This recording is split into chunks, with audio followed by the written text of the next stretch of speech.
Kristen sejati harus tahan uji. Amsal 17:3 VND. Api dipakai untuk memurnikan emas dan perak, tetapi hati manusia dimurnikan oleh Tuhan. Cermin diri. Pagi ini saya tersentuh oleh Roh Kudus untuk menjelaskan lebih banyak tentang hidup dalam kekristenan.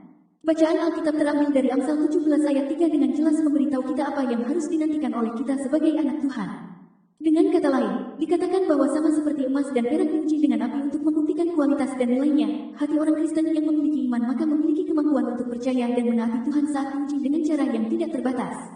Beberapa cara Tuhan di mana seorang Kristen sedang diuji, berikut contohnya: kesulitan, penderitaan, aib, kemalangan, penganiayaan, penyakit, kemiskinan, kebencian, tuduhan palsu, dan siksaan. Jika Yesus Kristus tunduk pada semua kondisi ini dan telah melewatinya dengan sukses, apakah kita jauh lebih baik daripada Yesus Kristus sehingga tidak menerima ujian? Saya berpikir bukankah seorang hamba tidak lebih besar dari tuannya? Yohanes pukul 13:16. Yesus Kristus tidak lahir dari keluarga kaya dan juga tidak lahir di rumah sakit yang mewah. Ia lahir di sebuah kotak yang berfungsi untuk memberi makan hewan. Dia menderita tubuhnya dan tunduk pada kehendak Tuhan dengan pergi tanpa makanan di padang pasir selama 40 hari. Dia dipermalukan dengan melepas pakaiannya di depan umum dan disiksa demi Injil. Dia akhirnya dibunuh dan digantung di kayu salib di hadapan musuh-musuhnya. Pengikut langsungnya semua mengalami penderitaan dan siksaan yang menyebabkan kematian banyak orang.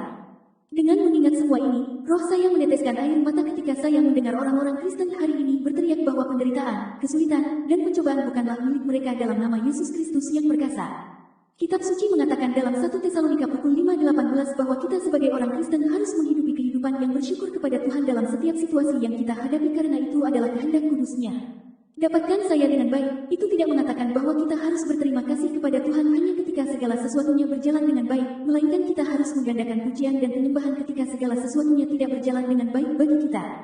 Kami mencoba mengatakan di sini bahwa daripada berfokus pada masalah yang sedang kita hadapi, lebih baik kita berfokus pada bersyukur kepada Tuhan.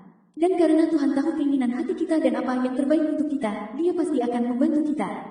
Sebagai catatan dari penulis untuk kita renungkan bersama. 1. Menjadi miskin tidak menghentikan seseorang untuk menjadi sahabat Yesus. 2. Penderitaan tidak membuat kita menjadi orang yang tidak percaya. 3. Kesulitan membuat kita untuk lebih menghargai berkat Tuhan. 4. Dengan bersyukur selalu, menyanyikan pujian, dan lagu penyembahan kepada Tuhan di saat-saat kesusahan, kesulitan, penganiayaan, penderitaan, dan kemiskinan, bukti dari iman yang Anda miliki kepada Tuhan. Promosi rohani disertai dengan ujian sebagai Kristen sejati, jika kita ingin maju dalam kehidupan rohani kita dan berjalan dalam dimensi supranatural. Anda harus mulai menyambut semua tantangan di jalan Anda dan berterima kasih kepada Tuhan untuk itu. Kita tahu apa yang terjadi pada Ayub, dia memang orang terkaya di timur yang melayani dan mengasihi Tuhan. Ketika Tuhan ingin membawanya ke tingkat berkat fisik dan spiritual yang lebih tinggi, Dia mengizinkan setan untuk datang dan mengujinya. Setan merampas semua kekayaannya, persediaan hidup, kekayaan, dan bahkan anak-anaknya.